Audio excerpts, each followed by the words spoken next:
जय गुरुदेव। तो अभी हम अगला श्लोक देखते हैं 38 और 39 नंबर का। बहुत विस्तृत है, दो सेशन में लेंगे इसको। इस इन दो श्लोक को समझना बहुत विशेष है। ये श्लोक ऐसे तो सारे विशेष है, लेकिन ये सीधा सीधा अभी चक्र से संबंधित शुरू हो गया। अभी मूलाधार से शुरू होगा। एक एक चक्र में अलग अलग ग्रंथियां है, रुद्र ग्रंथि, ब्रह्म ग्रंथि, विष्णु ग्रंथि। उनका भेदन कैसे करना, भेदन होने से क्या होता है, ये ग्रंथियां क्या है, फिर सभी चक्रों पे देवी किस रूप में स्थित है, कौन सा अन्न उनको नैवेद्य में पसंद है, उस पर्टिकुलर चक्र से संबंधित। ऐसा बहुत अभी विस्तृत आगे आएगा। तो हम इस दो श्लोक को 2 दिन 2 सेशन में करेंगे।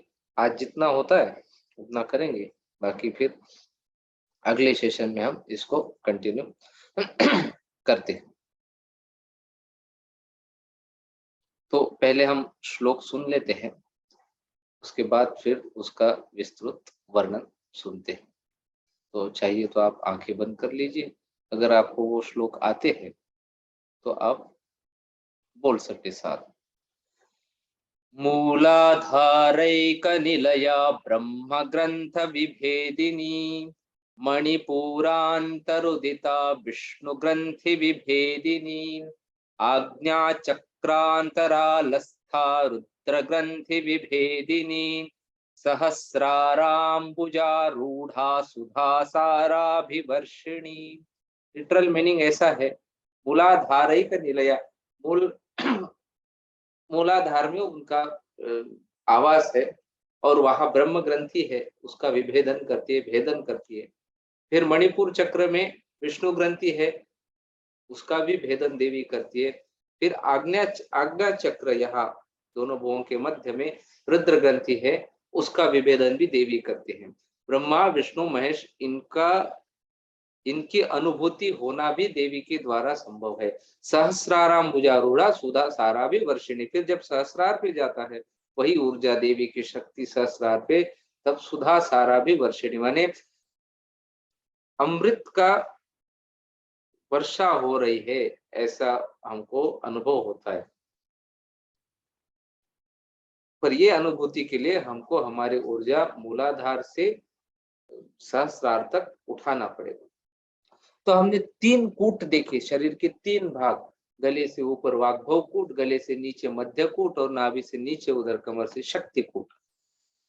तो वाग्भव कूट, शक्ति कूट और वाग्भव कूट, मध्य कूट और शक्ति कूट को अपना कोमल, शांत और कलामय कलेवर बनाकर प्रत्येक प्राणी के भीतर पराशक्ति के रूप में प्रतिष्ठित परमेश्वरी का अभ्यंतर सौंदर्य पिछले 14 नाम प्रस्तुत कर चुके। हमने अभी 14 नाम अपने कंप्लीट हो गए।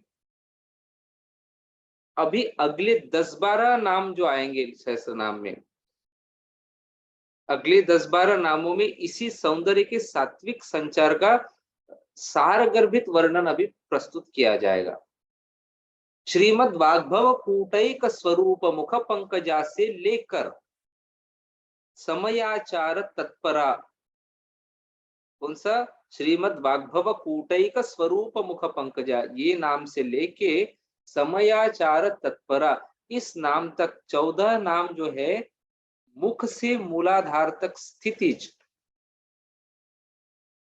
माने स्थितिज ऊर्जा, पोटेंशियल एनर्जी जिसको बोलते, उसका वर्णन करते हैं।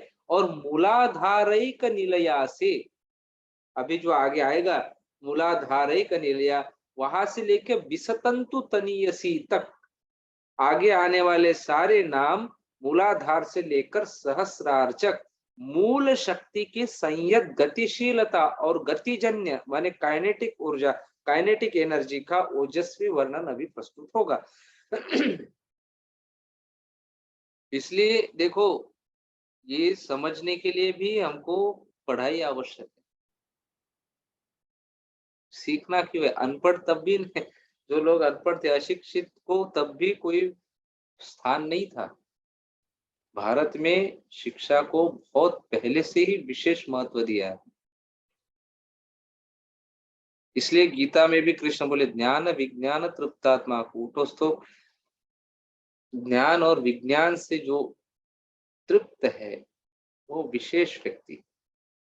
कूटस्थो विजितेंद्रिय, फिर अगर उसने इंद्रियों को जीत लिया, स्थित है, उसके लिए फिर समलोष्टाश्म कांचन, मिट्टी में सोने में, माने उसको कोई भेद नहीं रहता।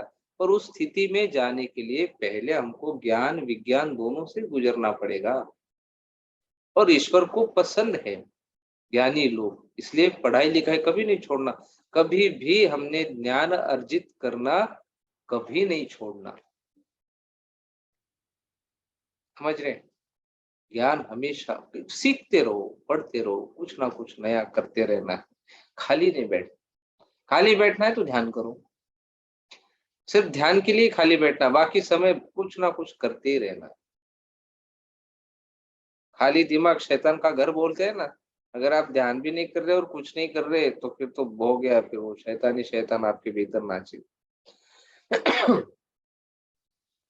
तो दो ऊर्जा का यहाँ पे विशेष वर्णन आता है, स्थितिज ऊर्जा पोटेंशियल एनर्जी, और दूसरी है गतिजन्य ऊर्जा गतिशील ऊर्जा, जिसको काइनेटिक एनर्जी बोलते हैं। तो आगे के जो नाम है अभी ये काइनेटिक ऊर्जा एनर्जी के बारे में अभी इसका वर्णन है।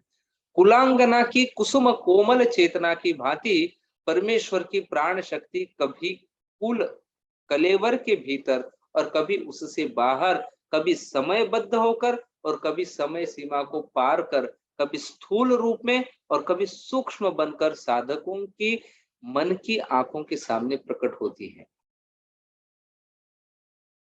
किसी ऐसे अहरे गहरे को नहीं, साधक को ही इसका उनका अनुभूति होती है। जो साधक, जो साध्य करता है वही साधक है।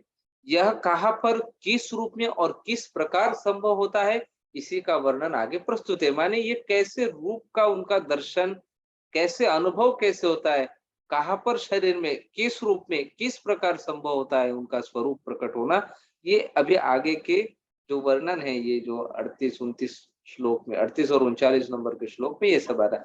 देखो इस प्रसंग में पहला नाम आता है मूलाधारिक निलया।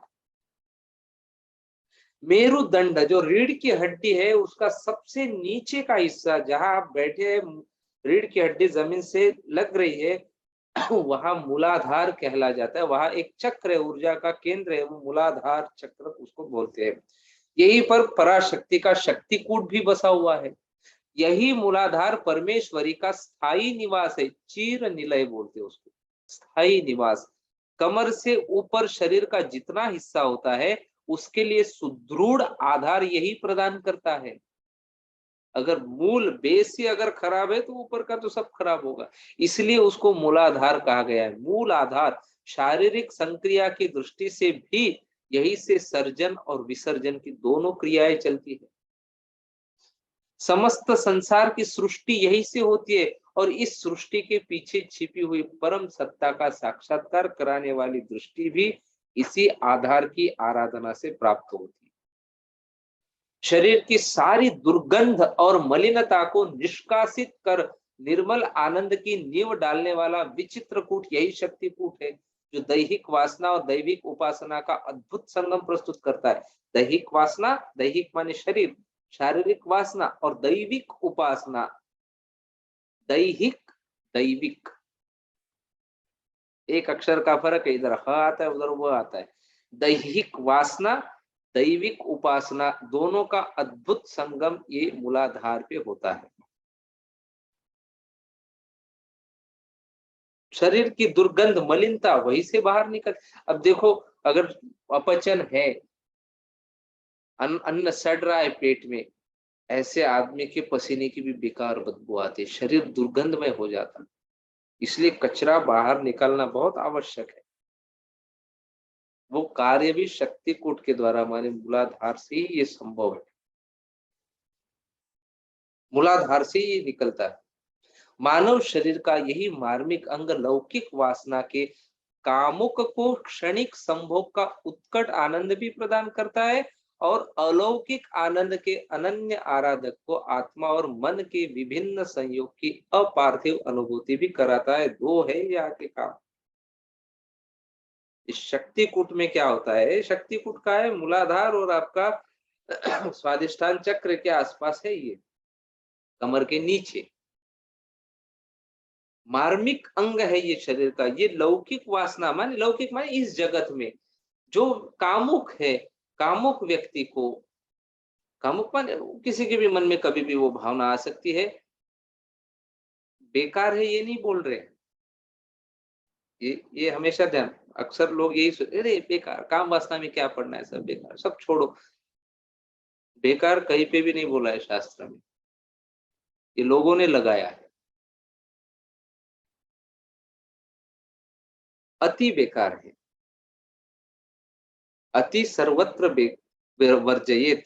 आप नियम के बाहर है और अति हो रही है तो बेकार है, नहीं तो वो बुरा नहीं है, वो तो सृजन कर रहा।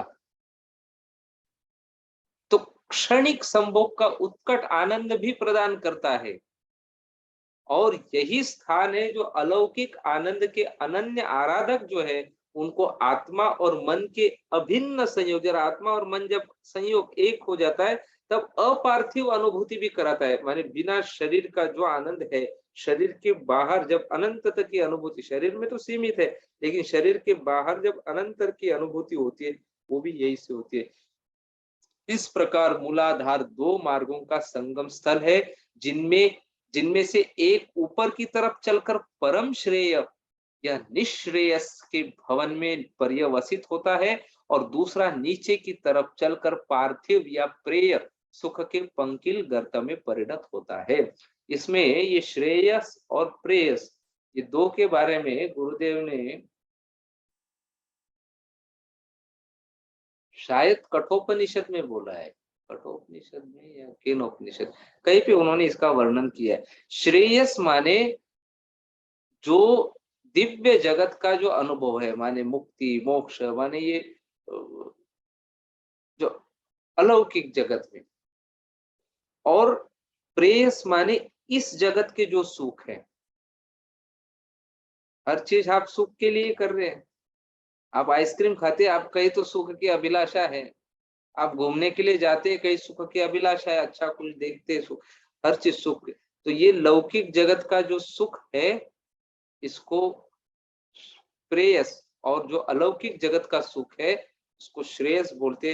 दोनों देवी के द्वारा प्राप्त होते। योग और भोग दोनों में गति देवी देती है। यहाँ भी आप पूर्ण भोग करके आनंद पा सकते देवी की कृपा से, और यहाँ के परे जब जाते उस लोक में भी देवी ही गति देती है। देवी दोनों जगह का ख्याल रखते, ये नहीं बोलते मेरे धाम में आ जाओ मैं देख लूंगी बाकी, ये नहीं, आप जहां हो वहां पे भी वो सब देख रहे हैं। और दूसरे जगत में जब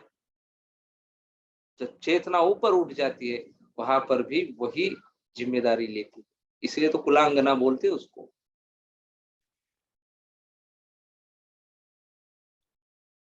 इस प्रकार मूलाधार दो मार्गों का संगम स्थल है। कौन से, जिनमें एक ऊपर की तरफ, चेतना ऊपर की तरफ चलकर परम श्रेय, निश्रेयस बोलते उसको, निश्रेयस परम श्रेय के भवन में पर्यवसित होता है, और दूसरा नीचे की तरफ चलकर पार्थिव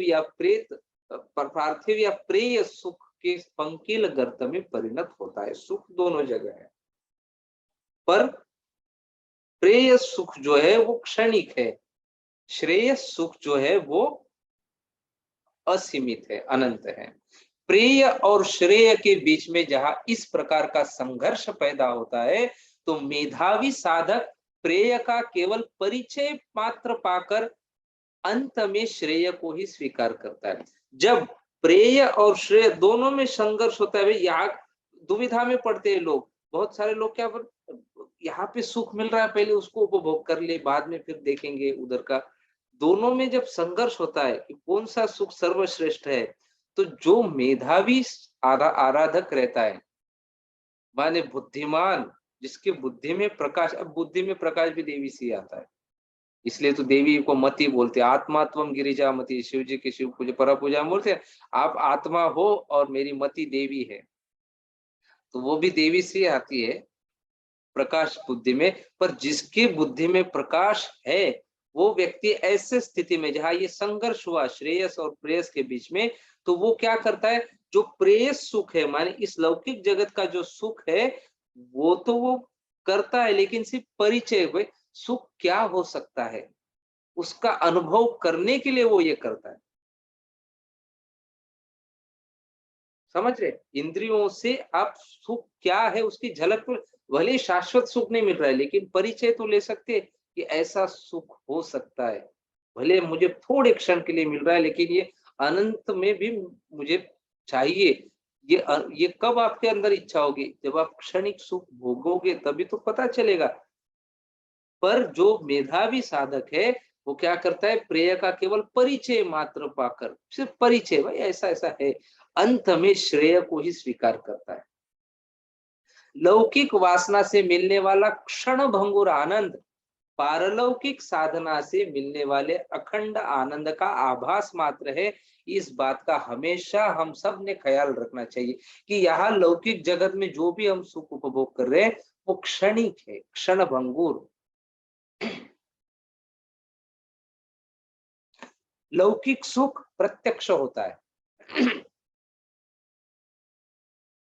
वो मराठी में बोलते बाप दाखव नहीं तो श्राद्ध कर, पिताजी है तो दिखा नहीं तो श्राद्ध मना। हवा में बातें नहीं है। अभी आइसक्रीम खाया अभी सुख आना चाहिए, क्षणिक क्यों ना अभी आना चाहिए। अभी गीत सुना अभी आनंद आना चाहिए। तो ये लौकिक जगत में क्या है, सुख प्रत्यक्ष है। अब इसे घुमा फिरा के नहीं बोल सकते, प्रत्यक्ष सुख है, क्षणिक है लेकिन प्रत्यक्ष है। तो लौकिक सुख प्रत्यक्ष होता है और सबके लिए सुलभ साध्य भी होता है, जबकि अलौकिक आनंद अप्रत्यक्ष होता है और गहरी साधना के बाद ही बहुत कम लोगों को प्राप्त हो सकता है। इसीलिए अधिकांश लोग मूलाधार की शक्ति को लौकिक सुख की प्राप्ति का ही साधन बना लेते हैं। उसके पारलौकिक प्रयोजन से या तो अनभिज्ञ रहते हैं या उस उलझन से बचना चाहते हैं। पर जिन पर देवी की अनुकंपा होती है, जिन पर देवी का अनुग्रह होता है, उनको इसमें जीवन को सार्थक बनाने वाला मूल आधार स्पष्ट दिखाई देता है, जो कि परमेश्वरी का ही प्रतिरूप है। लेकिन इतना तो निश्चित है कि इंद्रिय सेवन से मिलने वाले तात्कालिक विषय सुख की अपेक्षा इंद्रिय निग्रह से मिलने वाला आत्मिक आनंद 1000 गुना अधिक है, स्थायी है और शांतिप्रद। इंद्रियों से जो भी हम सुख लेते हैं वो तात्कालिक थोड़े समय के लिए, लेकिन इंद्रिय निग्रह से कुर्मोंगाणी व सर्वशः, गीता में सभी, जैसे कछुआ क्या करते हैं, अपने सारे अंग अंदर ले लेता है, दोनों पांव, दोनों हाथ और सिर को। ऐसे जो व्यक्ति इंद्रिय निग्रह करना माने अपने इंद्रियों को अंदर की तरफ, बाहर इंद्रियों को विषय चाहिए, अन्न चाहिए बाहर से, आंखों के लिए, कानों के लिए, सब सब चीज बाहर चाहिए, स्पर्श भी बाहर से चाहिए। लेकिन इन इंद्रियों को हम अपने भीतर जब मोड़ लेते, उसको भीतर फोड़ देते, अन्न देते, मन को अपने भीतर, इसको प्रत्याहार भी बोलते हैं, ये अष्टांग योग में आता है। कल मैंने बोला था इसके बारे में, थोड़ा सा आप सुन लेना। प्रत्याहार संयम अगर नहीं हुआ है तो जरूर कर लेना ना, वो तो मूलाधार चक्र के ऊपर ही है। संयम में क्या करते हैं, मूलाधार में गणपति की स्थापना कराते हैं गुरुदेव अपने शरीर में। तो मूलाधार तो मुख्य है ही, संयम तो करना ही है ना। तो इंद्रिय निग्रह से जो मिलने वाला आत्मिक आनंद है भीतर से, वो 1000 गुना अधिक है और स्थायी है, माने वो हमेशा बना रहता है और शांतिप्रद है, शांति देने वाला है। शारीरिक संभोग से मिलने वाला सुख शरीर के तेज को नष्ट कर देता है। सुख तो है लेकिन उसके साथ साथ तेज नष्ट हो रहा है। जबकि आत्मा और मन के संयोग से मिलने वाला आंतरिक आनंद शरीर के समस्त तेज को ओज में बदलकर शारीरिक, मानसिक और आध्यात्मिक विकास का एक नया आयाम, नया रास्ता खोल देता है। लेकिन मानव मन बहुत ही चंचल और दुर्बल होता है, मन कमजोर है। यदि मन मजबूत है जिसका, तो उसका शरीर कमजोर भी हुआ तो भी वो आगे जाएगा। लेकिन शरीर कितना भी मजबूत हो, मन कमजोर है, वो आदमी को तो माने मुश्किल है जीवन में आगे बढ़ना। मानव मन बहुत ही चंचल और दुर्बल होता है। कालांतर में मिलने वाले अलौकिक सुख की अनिश्चित प्रतीक्षा करने के बजाय तत्काल मिलने वाली इंद्रिय सुख को अपने जीवन का लक्ष्य बनाकर चलने में उसे फायदा दिखाई देता है। तो कौन देखेगा, बाद में मिलेगा सुख, अभी मिल रहा है सुख ले लो, उसको क्षणिक चाहिए। मन ऐसा है, कमजोर होने की वजह से। लौकिक दृष्टि से देखा जाए तो भी आत्म संयम या इंद्रिय निग्रह का अपना महत्व होता है। काम वासना का उपभोग जहां अनियत और विशृंखल हो जाता है, वहां न कोई समाज शांति का अनुभव कर सकता है और न कोई परिवार या व्यक्ति सुखी और सुरक्षित रह सकता है। नियम से सुख दे सकता है, लेकिन उधर अगर विशृंखल हो गया, नियम नहीं है, तो बड़ा मुश्किल हो जाता है। संसार को संसरणशील बनाने में और व्यक्ति को सुव्यक्त करने में काम वासना की जहां एक और मंगलमय और वांछनीय भूमिका हो सकती है, वही दूसरी ओर काम वासना धर्म की मर्यादा का उल्लंघन करने पर धरती को भयानक जंगल बना सकती है, जहां आदमी जंगली जानवर की तरह एक दूसरे को खाने लग जाते हैं। इसलिए काम वासना या विषय लालसा का केंद्र, जिसको यहाँ पर मूलाधार कहा गया है, मानव को दो विपरीत दिशाओं में ले जाता है। एक ऊपर की ओर जाता है श्रेयस की ओर, दूसरा नीचे की तरफ। एक संयम का मार्ग है, दूसरा सांसारिक मार्ग है। एक श्रेय की ओर ले जाता है और दूसरा प्रिय की ओर ले जाता है। लेकिन साधारण आदमी, आम आदमी के मन में यह शंका उठती है कि जब इन दोनों में एक ही मार्ग श्रेय का है, तो प्रिय मार्ग का प्रलोभन क्यों दिया जा रहा है, और असल में यह रास्ता खुला क्यों रखा है? यानी प्रिय का सुख दिया ही क्यों है? अगर ऊपर जाना है तो ये मार्ग रखा ही क्यों? माया इसमें फंसाती क्यों है? क्यों गड़बड़ कराती है आदमी से? ये साधारण लोगों में ये प्रश्न उठता है, शंका उठती है। एक ही दरवाजा खुला रखकर दूसरा दरवाजा बंद कर देते थे तो कोई उलझन ही पैदा नहीं होती थी इतनी सारी। पर वास्तविकता यह है कि संसार श्रेय और प्रेय का संगम स्थल है। बहुत समय की साधना के बाद मिलने वाले आत्मिक आनंद का परिचय कराने के लिए सर्व सुलभ सुख का मार्ग खोल रखा है। इसलिए मानव की बुद्धिमत्ता इसी में है कि वह लौकिक सुख को अलौकिक सुख का आधार या आभास मात्र समझकर सही रास्ते पर आगे बढ़े। माने यहाँ लौकिक जो सुख मिल रहा है, वो बस इतना ही मानना है कि एक झलक पा रहे हम परमानंद की, थोड़े समय, क्षणिक। किसी भी दृष्टि से देखा जाए, यह मूलाधार लौकिक और अलौकिक अभियान का मूल आधार सिद्ध होता है। इसलिए इसको परमेश्वरी का निवास स्थान बताया गया है, चीर निवास स्थान। कहा जाता है कि श्री माता इसी मूलाधार में काल सर्प की तरह कुंडलिनी भरकर सिमट कर रहती है। अब आते कुंडलिनी शक्ति पे। अब लोग क्या समझते हैं, वो चित्र में दिखाता है ऐसे नाग, कुंडलिनी शक्ति माने नाग, वो अंदर से सांप ऊपर आ रहा है, ऐसा नहीं है। शक्ति जो ऊपर आती है वो इस प्रकार आती है जैसे सांप चल रहा है। वो दो फोर्स आते हैं उसमें, सेंट्रीपिटल और सेंट्रीफ्यूगल फोर्स। जिस फोर्स से सांप आगे बढ़ता है, दो फोर्स प्रयोग करते, दो ऊर्जा, यही यही फोर्स हमारी कुंडलिनी ऊर्जा जब उठती है तो इसी फोर्स से ऊपर आती है। इसलिए वो ऐसे लगता है कि सांप के जैसे जा रही है ऊपर। तो ये कुंडलिनी शक्ति जो है, कुंड माने शरीर, पॉट, शरीर में जो शक्ति है वो कुंडलिनी शक्ति है। अब ये कुंडलिनी बोलने के लिए और भी दूसरा कारण है कि ये देवी जो है शक्ति, ये मूलाधार में कुंडली मारकर बैठी है, माने सिमट कर रह जाती है वहां पे, अपने आप को पूरा सिमट लेती है। जैसे सांप कुंडली मार के बैठे रहता है ना, ऐसे एकदम छोटा सा हो जाता है, वैसे कुंडली मार के सिमट कर बैठती है। तो यही कहा जाता है कि श्री माता इसी मूलाधार में काल सर्प की तरह कुंडलिनी भरकर सिमट कर रह जाती, छोटी। लौकिक और अलौकिक की उलझन जब सुलझ जाती है, जो व्यक्ति इन दोनों को समझ लेता है, लौकिक अलौकिक, जब लौकिक से निकलकर अलौकिक की तरफ अभी थोड़ा वो बढ़ने लगता है, और वह भी माता की अनुकंपा से ही संभव है, देवी का अनुग्रह चाहिए, तो फिर इस कुंडलिनी की नींद खुल जाती है। जो नीचे कुंडली मार के बैठे उसकी नींद खुल जाती है। एक बार कुंडलिनी जाग पड़ी तो साधक का सपना टूट जाता है इस जगत का, और वह अपने सच्चे स्वरूप को पहचानने लगता है। तब तक तो वह अपने को हाड़ मांस मज्जा सब इसका एक एक संगम मानता है। तब तक उसको कोई अनुभव नहीं होता है, तब तक लगता है बस शरीर है। पर शरीर के परे हम दिव्य चेतनाएं, दिव्य प्रकाश है। ये अनुभूति कब होती है? जब ये कुंडलिनी जगी, वहां की ऊर्जा, जब बाहर का सपना टूटा, तब वह अपने सच्चे स्वरूप को पहचानने लगता है। इसी को योग शास्त्र में गांठ का खुलना कहा जाता है।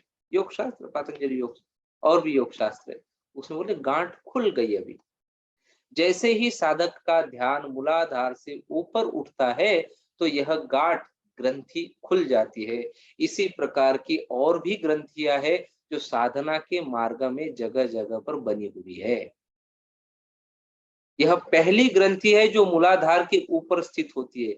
इसी को ब्रह्म ग्रंथि कहते हैं। ब्रह्मा का संबंध समस्त संसार की सृष्टि से और मूलाधार का भी यही काम है। इसका रहस्य जान लेने पर साधक को पता चलता है कि वह अब तक जिसे अपना समझ रहा था वह सब सच्चे अर्थों में सिर्फ एक सपना था। जिसको आप सब अपना समझते हैं वो अपना था ही नहीं, अपना तो कुछ और ही है। ये साधक को बाद में समझता है। तब तक तो मोह बना रहेगा, मेरा बेटा, मेरे बेटे, मेरे पिता, मेरी माता, मेरे पति, मेरी पत्नी, मेरा मेरा मेरा, ये सब ये समझ ही नहीं पाता आदमी कि भाई ये तो थोड़े समय के लिए हम अकेले आए थे, मिलके तो नहीं आए थे। आने के बाद संबंध जुड़े। आपको थोड़ी पता है ये मेरी माँ है, पिताजी मेरे, आपको तो इंट्रोड्यूस करके दिया है। भाई है, आपको थोड़ी समझता है वो तो आपको किसी ने बताया होगा बचपन में कि ये भाई है। रिश्ते नाते यहाँ जुड़ते हैं और फिर मृत्यु के समय सब टूट जाते हैं नाते। शरीर के साथ है सिर्फ नाते, शरीर गया नाते खत्म। पर हम उसी में उलझ जाते हैं। ये नहीं कि संसार से सब छोड़ के सब भागो बाहर जाओ, ये नहीं बोल रहे। रहना तो इसी में है, यही पे सारी जिम्मेदारियां 100% निभाना है। लेकिन वो करते हुए भी कमल के जैसे, जैसे कमल पानी में रहते हुए भी उसको पानी छू नहीं पाता, अलग रहता है। इसी प्रकार इस संसार में रहते हुए सारी जिम्मेदारियां 100% निभाते हुए भी अगर हम साधना में लगे और अपने को अलग रखते, साक्षी भाव में जीते, तो हमारी गति बहुत जल्दी होती, फिर चिपकते नहीं है।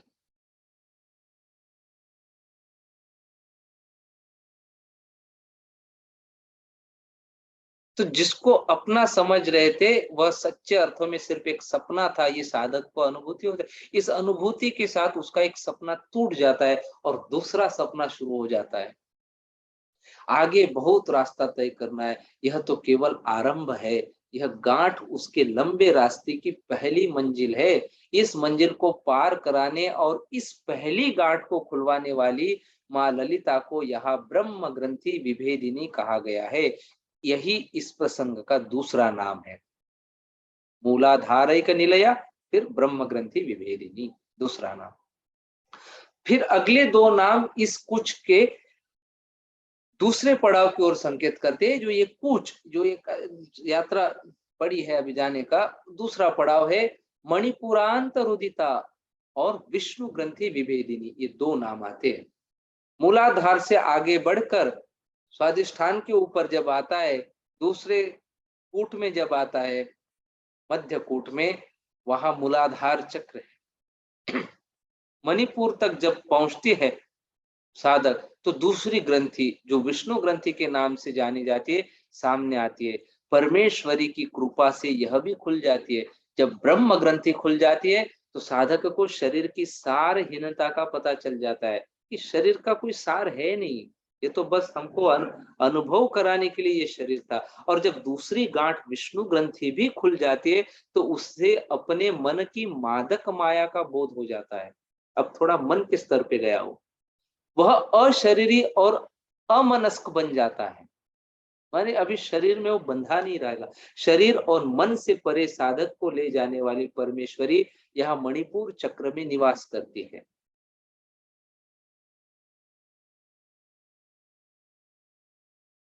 ये चक्र और ग्रंथियां भौतिक नहीं है।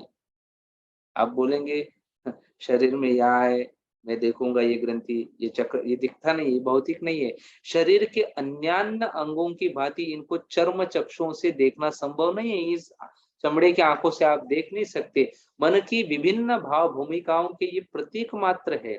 जैसे किसी मंदिर के भीतर गर्भगृह में प्रतिष्ठित देवी देवता के पास पहुंचने के लिए कई दरवाजे पार करके जाना पड़ता है, इसी प्रकार ललाट के लीलाधाम में ललित लास्य में लीन शिव ललना का सानिध्य प्राप्त करने के लिए मूलाधार, स्वाधिष्ठान, मणिपुर, अनाहत, विशुद्धि और आज्ञा नाम के 6 चक्रों को पार कर बीच में आने वाली ब्रह्म ग्रंथि, विष्णु ग्रंथि, रुद्र ग्रंथि नाम की 3 ग्रंथियों को खोलकर धीरज, धैर्य और सावधानी के साथ आगे बढ़ना पड़ता है। इस यात्रा का आरंभ कुंडलिनी के जागरण के साथ होता है।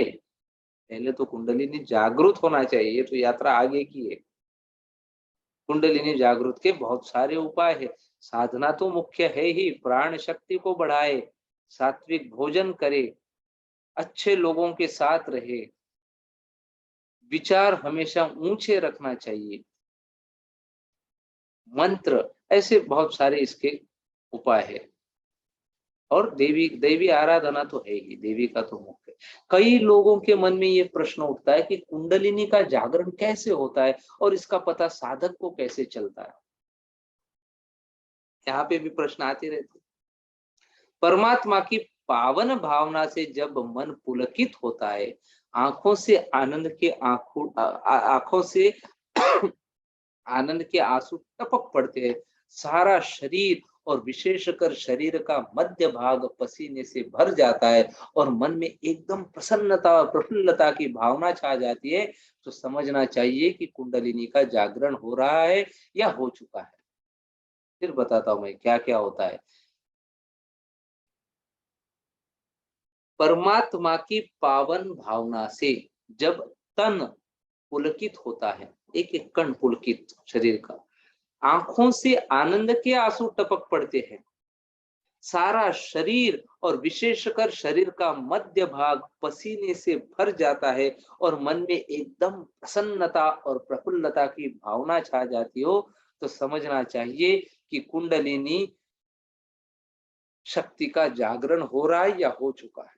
ध्यान रखना चाहिए कि ये लक्षण लौकिक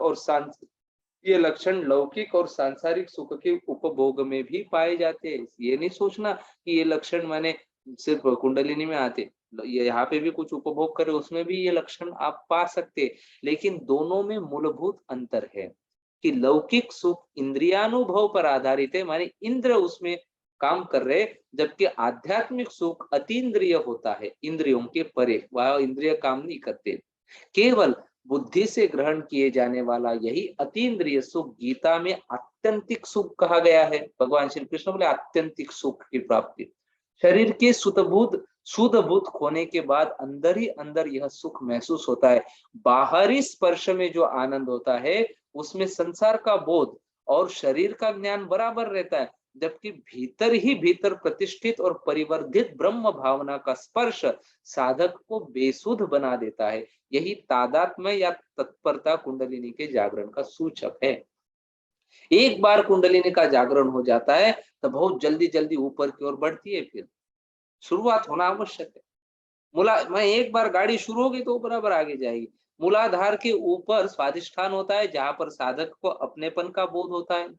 मणिपुर में पहुंचने के बाद वह अपने वैश्वानर स्वरूप को पार कर तेजस रूप में प्रवेश करता है। मणिपुर में भगवान श्री कृष्ण बोले हैं अपने विभूति योग में, भगवत गीता में 10वें अध्याय में, कि मैं 10वें ने 15 विभूति योग में नहीं, ये 15वें अध्याय अहम वैश्वानरो भूत्वा, मैं वैश्वानर अग्नि के रूप में स्थित हूँ हर प्राणी के पेट में।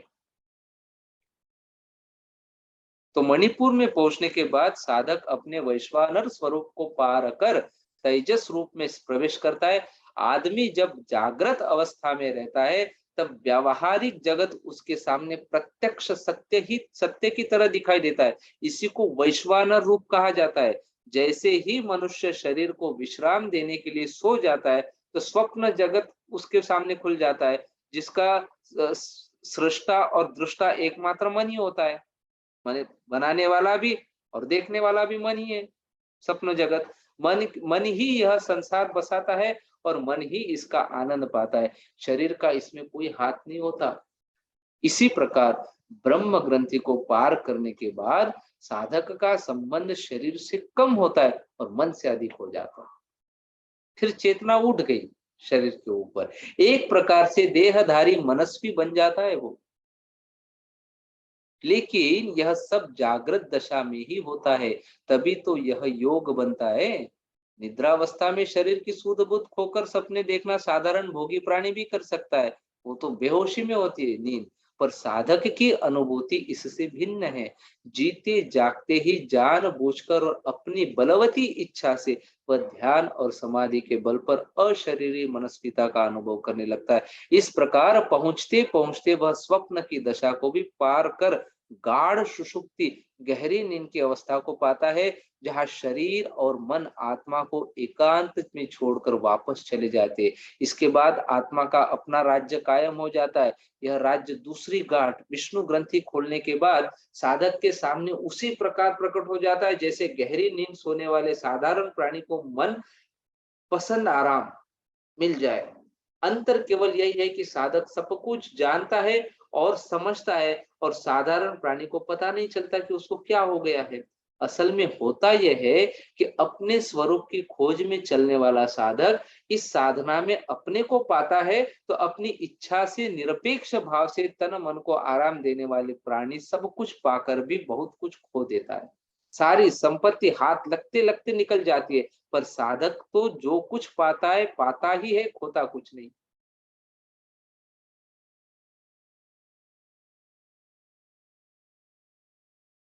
आज के लिए इतना काफी है, इसके ऊपर विचार करना।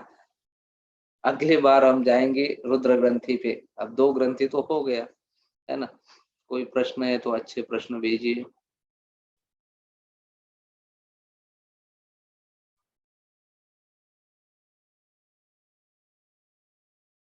कोई अच्छे प्रश्न है तो डालिए। आजकल टेलीविजन धारावाहिकों में जिस तरह से महादेव, देवी पार्वती, जलंधर जैसे चरित्रों का चित्रण किया जा रहा है, क्या आपको लगता है कि यह उचित है? उचित तो नहीं लगता है। देखो, सीरियल्स में दिखाते हैं टीवी में पार्वती को, जो भगवान शिव की अर्धांगिनी है और ईश्वरीय शक्ति है स्वयं, एक ऐसी महिला के रूप में दर्शाते ये लोग, जो अक्सर आवेश में आ जाती है, बात बात पर परेशान हो जाती है और चीखती चिल्लाती रहती है। ये सब दैवी गुण नहीं है। धैर्य, प्रसन्नता, सहजता और पूर्व ज्ञान, ये सब दैवी गुण है जिन्हें हमें दिखाना चाहिए। पर दिखाते नहीं है, सीरियल चलेगी नहीं ना, क्योंकि ये साधारण लोगों के परे है ये सब चीजें। देखिए, ब्रह्मांड में दैवी और राक्षसी दोनों प्रकार की शक्तियां विद्यमान है, पर ये धारावाहिक इस तथ्य की अवहेलना करते हैं। सीरियल्स जो दैवी चरित्र है उन्हें ये मानव की तरह प्रस्तुत करते हैं, और वो भी साधारण मानव की तरह नहीं, बल्कि ऐसे लोगों की तरह जिनका आचरण नकारात्मक और दयनीय होता है और जो अक्सर भावना के आवेग में बह जाते हैं। ये पहली बात है। दूसरी बात यह है कि हमें यह मानकर नहीं चलना चाहिए कि जो कहानी में दिखाया जा रहा है वही सच है। ये सीरियल्स में जो दिखाता है वो सच बिल्कुल सच नहीं है, बल्कि हमें इन कथाओं के पीछे छुपे हुए सार को समझना होगा। हम पुराण भी पढ़ते हैं, उसमें भी सार है, उसको समझना है। सीधा सीधा स्टोरी को नहीं लेना चाहिए, नहीं तो ये मनोरंजन का एक और साधन मात्र बन रह जाएगा। कुछ और विशेष जानना है तो हमको उसके सार में जाना पड़ेगा। अब जैसे एक धारावाहिक में जालंधर नाम का एक असुर उभर कर आता है। अब जबकि इस जगत में कण कण में शिव है, तो यह राक्षसी शक्ति कहाँ से आ गई? जब इस ब्रह्मांड में शिव के अलावा कुछ भी नहीं है तो यह असुर भी शिव से ही आया होगा। ये हमने विचार करना चाहिए। तो हमें ये समझना होगा कि जो भी असुरी शक्तियां वर्तमान में है या भूतकाल में प्रकट हुई थी, वे ब्रह्म का ही हिस्सा है, उनसे अलग नहीं है, इस ब्रह्मांड का ही हिस्सा है। जैसे कि एक कथा हम सुनते हैं कि एक बार भगवान शिव को इंद्र के अहंकार पर बहुत क्रोध आ गया था। भगवान शिव शांति का स्वरूप है, वह विशुद्ध चैतन्य, जबकि इंद्र जो है वो संगठित चैतन्य या सामूहिक मानसिकता का प्रतीक है। गुरुदेव कहते हैं ना कि एक इंद्र 1000 नेत्रों के बराबर है, अर्थात वह 500 व्यक्तियों का प्रतिनिधित्व करते हैं। उसको मॉब साइकोलॉजी बोलते हैं, मॉब। जब कहीं कोई भीड़ एकत्र होती है तो उसका एक स्वयं का बोध या दिमाग विकसित हो जाता है। इसे हम सामूहिक मानसिकता या भीड़ की मानसिकता कहते हैं, मॉब साइकोलॉजी। ये मानसिकता सदैव विनाशकारी होती है। आप देखो जब जब लोग इकट्ठा होते हैं विनाश ही करते हो। आमतौर पर जब भीड़ कहीं जाती है तो उपद्रव करती है, उत्पात मचाती है, किसी राष्ट्रीय संपदा को जला देती है, बसेस को जलाएंगे, नष्ट करेंगे, ट्रेन को जलाते। भीड़ की मानसिकता की प्रवृत्ति सदैव हानिकारक होती है। शिव तत्व जो कि विशुद्ध चेतना और कल्याण का तत्व है, के लिए इनके लिए इंद्र की इस विनाशकारी चेतना पर क्रोधित होना स्वाभाविक था। इसका अर्थ क्या है? क्रोध का उदय शांतिमय शिव तत्व से हुआ, पर क्रोध यही आकर रुक नहीं गया। भगवान शिव के क्रोध ने एक असुर का रूप धारण कर लिया, जो कि ईश्वर के क्रोध के विनाशकारी स्वरूप का प्रकटीकरण था। क्रोध की उत्पत्ति जैसे भी हुई हो, स्वयं ईश्वर से ही क्यों न हुई हो, इसकी प्रतिक्रिया होगी और उस व्यक्ति के पास वापस जाएगी। इस जगत में हर एक चीज जहां से शुरू होती है वहां वापस आती है, और क्रोध इसका अपवाद नहीं है। आप क्रोध करेंगे, नुकसान आपको ही होता है। तो जलंधर के रूप में प्रस्तुत होने वाले क्रोध को भी भगवान शिव के पास वापस लौटना था और उन्हीं में विलीन हो जाना था, क्योंकि इसका स्रोत स्वयं शिव है। जलंधर का नाश करने के लिए भगवान शिव ने आदि शक्ति का आह्वान किया। भगवान शिव चैतन्य के शांत पक्ष का प्रतीक है, जबकि आदि शक्ति जो है वो ऊर्जा है जिसने समस्त विश्व की संरचना की है। प्रकृति आदि शक्ति 3 ऊर्जाओं या शक्तियों का संचय करती है, ज्ञान शक्ति, क्रिया शक्ति, इच्छा शक्ति। ये 3 शक्तियों से चलता है। तो जब भगवान शिव और आदि शक्ति मिलकर एक हो गए तो उन्होंने उस क्रोध को पराजित कर दिया जो स्वयं शिव से उत्पन्न हुआ था। इस प्रकार उन्होंने जालंधर नामक असुर का नाश कर दिया, जो लोगों को अपने माया जाल में फंसा लेता था। ये उसके तत्व ज्ञान है, ये समझना चाहिए हमको। जो दिख रहा है सीरियल में स्टोरी, पुराण में पढ़ रहे, ऐसे ही नहीं लेना चाहिए, उसको पीछे सार है। इसलिए गुरु का सानिध्य होना, गुरु की कृपा होना, गुरु को सुनना बहुत आवश्यक है, तो हम तत्व ज्ञान को ले सकते हैं। नहीं तो हमको समझ में आता, बस स्टोरी पढ़ रहे, पढ़ ले, हो गया काम। जैसे ऊपर ऊपर का नहीं होना चाहिए। यदि किसी महिला के पति की मृत्यु हो जाती है तो क्या वह अच्छे वस्त्र धारण कर सकती है? क्या वो दूसरों की सेवा और सहायता में अपना जीवन लगा सकती है? क्या वो पहले की तरह एक सामान्य जीवन व्यतीत कर सकती है? बिल्कुल, निश्चित। पर सबसे पहले आपका जो खोया है उसके शोक से आपको बाहर आना होगा। आप केवल 13 दिनों तक ही शोक मना सकते हैं, इसलिए 13 भी मनाते हैं। अधिक से अधिक 1 वर्ष तक आप शोक मना सकते हैं। उसके बाद आपको अपने शोक से बाहर आना ही होगा, अपने दुख से बाहर आना ही होगा। देखिए, आपके पति जितने समय के लिए इस धरती पर आए थे उतना समय पूरा किया और चले गए। उनका समय अभी संपन्न हो गया। अब आपको आगे बढ़ना पड़ेगा। नहीं तो आप अगर उन्हीं के इसमें दुखी रहेंगे तो उनकी भी गति नहीं होगी, बंधे रहेंगे उधर, उस जगत में उनकी गति बढ़ी रहेंगी आपकी वजह से। क्या आप दोनों इस संसार में साथ साथ आए थे? नहीं आए थे, आप अकेले आए थे, आप उनसे बाद में मिले। इसलिए अब आप फिर से जीवन पथ पर अकेले चल सकते हैं। मन को शांत करो, अपना ध्यान ईश्वर में लगाइए। यही भगवान श्री कृष्ण ने गीता में कहा है कि मैं ही तुम्हारा पिता हूँ, मैं ही तुम्हारी माता हूँ। मैं ही तुम्हारा पितामह हूं और मैं ही वे सब जिनसे तुम इस संसार से मिले सब मैं हूँ। जो भी तुम्हारे पास आया किसी भी रूप में आया वो ईश्वर ही था। ये भाव रखा। आए तो भी ठीक है, बिछड़े तो भी ठीक है।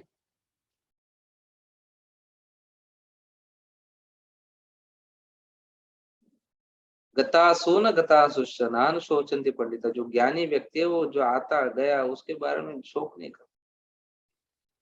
मैं एक सरकारी कर्मचारी हूँ, मेरी इनकम बहुत मामूली है। क्या मैं एक सफल और आरामदायी जीवन बिता सकती हूँ क्या? क्या आप चैन से सोना चाहते? क्या आप बिना किसी भय के घूमना चाहते? क्या आप अपना सर ऊंचा करके जीना चाहते हैं जीवन में? जो सुख आपको एक ईमानदार जीवन जीने से मिलता है वह सुख आपको एक बेईमान जीवन जीने का कभी नहीं मिल सकता। आपके पास आराम के सारे सुख साधन हो सकते, पर इनका कोई अर्थ नहीं यदि आप चैन से सो ना पाए। अब आप निर्णय लीजिए कि आपको क्या चाहिए। क्या आप शांति से जीना चाहते, चैन से सोना चाहते और सर ऊंचा करके घूमना चाहते हैं क्या? क्या आप निडरता से कह सकते हैं कि आपको आपने एक ईमानदार जीवन जिया है? यदि आप इसका उत्तर हाँ में दे सकते हैं तो आपको जितनी खुशी मिलेगी, जितना संतोष मिलेगा वह किसी और चीज से नहीं मिल सकता। इसलिए कम इनकम है ये है वो सब नहीं सोचना, ईमानदारी रहो। और परिस्थिति वश कभी लेना पड़ा, कभी कभी है, कई कई जगह मैंने देखा है कि नौकरी खतरे में आ जाती है क्योंकि बाकी लोग असुरक्षितता महसूस करते हैं, तो उसको सृजनात्मक कार्य में लगाइए, कल्याण के कार्य में लगाइए। आते हैं ऐसे लोग हमारे पास, करते हैं मार्गदर्शन। इस संसार में प्रत्येक व्यक्ति किसी न किसी समस्या से परेशान है। हाँ, है। क्या हम इस दुनिया में केवल समस्याओं का समाधान करने के लिए आए? यदि आप उन्हें समस्या मानते हैं तो वे आपको समस्या की तरह दिखेंगी। चैलेंज करके लेना चाहिए हमने तो मजा आएगा। जैसे खेलते समय नहीं, चैलेंज लेके खेलते हैं तो खेल में मजा आता है। पर यदि आप उन्हें सृष्टि के खेल की तरह देते खेल, तो वो आपको एक स्वाभाविक खेल की तरह दिखेंगे। कई बार हम अपनी समस्याओं की इतने आदी हो जाते हैं कि उनके बिना हम बेचैन महसूस करते हैं। अगर कोई समस्या नहीं रही तो छटपटाते हैं लोग। कई बार जब कोई समस्या नहीं होती तो हम अपने लिए खुद ही समस्याओं का निर्माण कर लेते हैं और फिर अपने आसपास के लोगों के लिए हम स्वयं समस्या बन जाते हैं।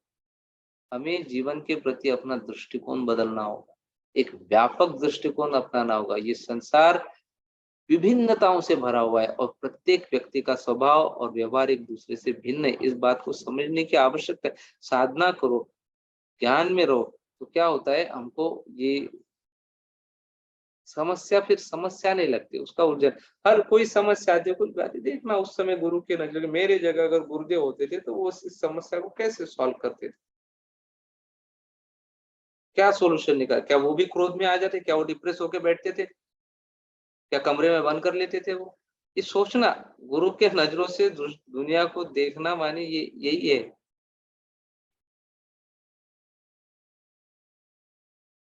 मेरे माता पिता के विवाह को 25 साल पूरे होने को आए, पर अभी भी उनमें आपस में नहीं बनती।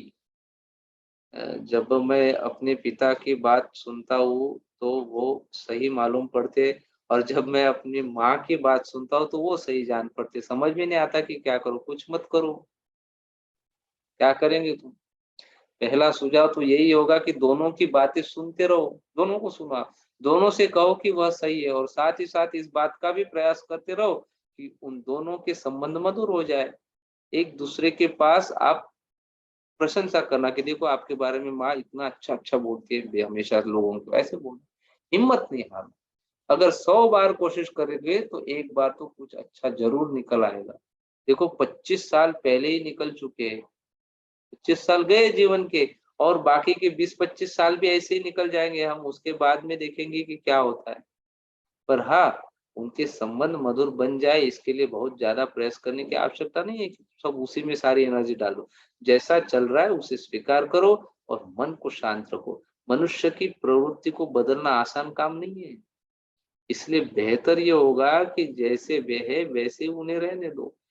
यदि कभी आग ज्यादा लग जाए तो उस पर थोड़ा पानी डालो, अगर वो लड़ने लग जाए तो उनके बीच आ जाओ, शांत करो, तुम समझदार हो।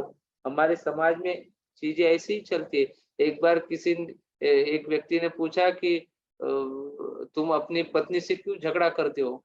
तो उसने कहा क्या मतलब, तो मेरी पत्नी है, मैं उससे प्यार करता हूँ, मैं किसी और के साथ जाके लड़ सकता हूँ क्या? मैं सिर्फ उसी से लड़ सकता हूँ जिससे मैं प्रेम करता हूँ, और यही सत्य है।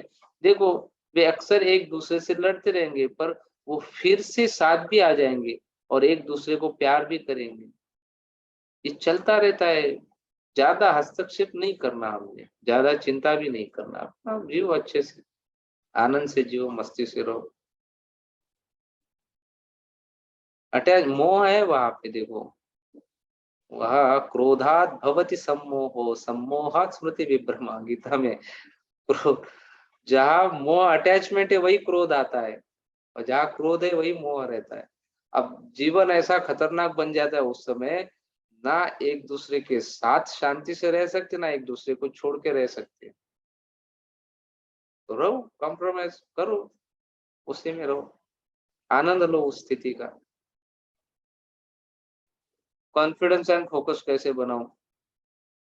चिंता मत करो, आप साथ, कॉन्फिडेंस आपके भीतर है, ये भावना करो, आत्मविश्वास आपके भीतर है, उसी साधना, उसी के लिए आप डीएसएन करो, डीएसएन कोर्स करो, आता है अंदर से। क्या डर है आपको? ज्यादा से ज्यादा क्या होगा, लोग हंसेंगे, वो भी पुण्य की बात है। अगर आपके वजह से कोई किसी, लोग बहुत स्ट्रेस में, तनाव में, पागल है, लोग परेशान है उनके जीवन से, अगर आप उनके हंसने का कारण बन रहे, जरिया बन रहे हैं, पुण्य का काम है, उसमें डरने की जरूरत नहीं है। आत्मविश्वास भीतर से रखो, भाई मैं जो भी करूंगा सब गुरुदेव मुझे संभाल लेंगे। फिर गुरु, आप बोलेंगे मेरे जीवन में गुरु है और आत्मविश्वास नहीं, ऐसा तो नहीं चलेगा। इसका अर्थ आपने गुरु को ठीक ठीक स्थान दिया नहीं जीवन में। जब आप गुरु को मानते हैं कि ये सर्वत्र विराजमान है, मेरे भीतर है, हर पल मेरे साथ है, तो फिर आत्मविश्वास की कमी का कोई कारण ही नहीं है। और अच्छा कार्य करते रहो, थोड़ा लोगों का सेवा, ये वो करने से भी आत्मविश्वास बढ़ता है।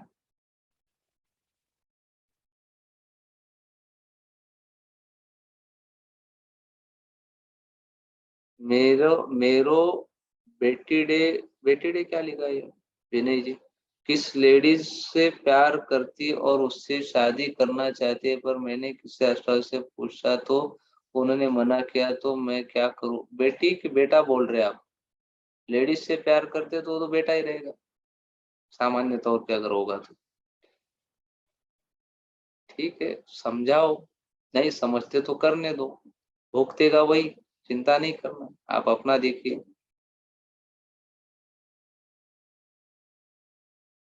ओज कैसे बढ़ाए? ओज बढ़ाने के लिए हमको इंद्रिय निग्रह करना पड़ेगा। अच्छा, मेरे बेटी को बॉय से, लड़की है तो फिर आपको थोड़ा सा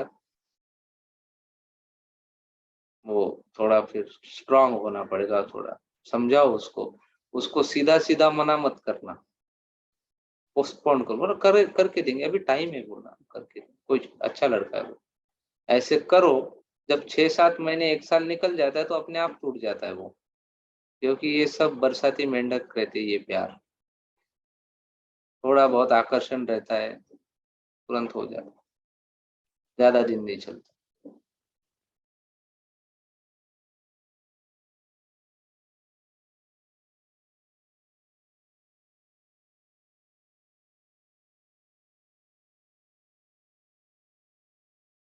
चलो आज के लिए इतना काफी है, 10:05 हो गए, थोड़ा सा ध्यान कर लेते हैं।